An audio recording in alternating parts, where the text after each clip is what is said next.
oh, hell, I don't know. Maybe you decide you want to clean your room and it's a hell of a mess. And you're working with the therapist and, he says, look, just open one of the drawers and look at it. Because you've been avoiding it for 5 years.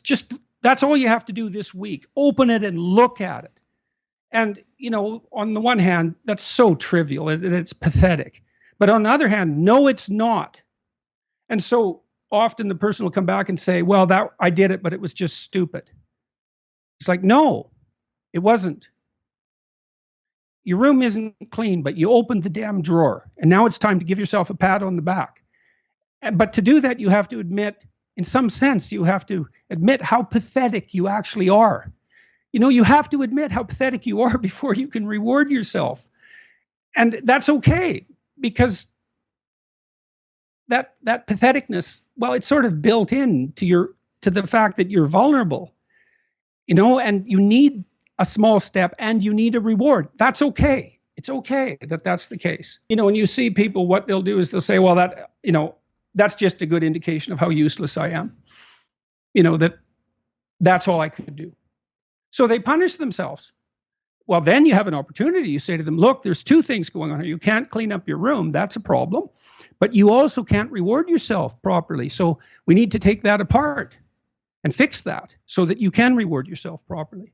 And that's also why, when I suggested to people that they clean up their rooms, the reason I did that was because I actually knew how difficult that is. Because to get your room in order, there's no way you can get your surroundings in order without simultaneously getting yourself in order, at least to some degree. And it's for exactly the reasons I just discussed. What you'll find is the reason the mess is there is because of psychological mess.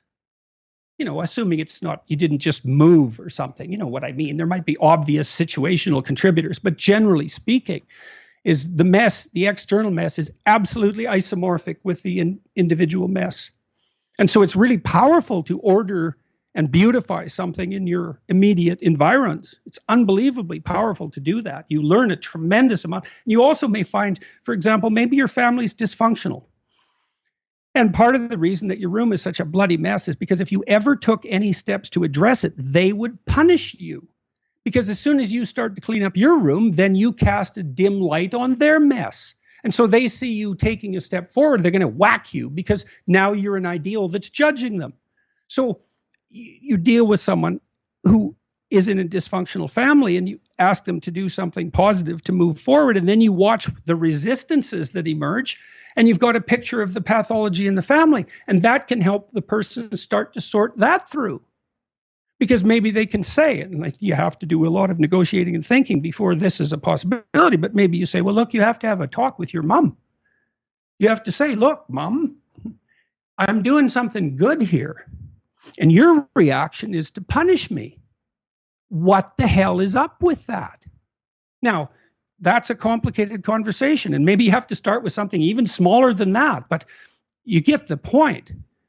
These things aren't simple. They're not simple at all. And luckily, though, they're right in front of you. You can, in fact, do it. And you'll learn a lot from doing it.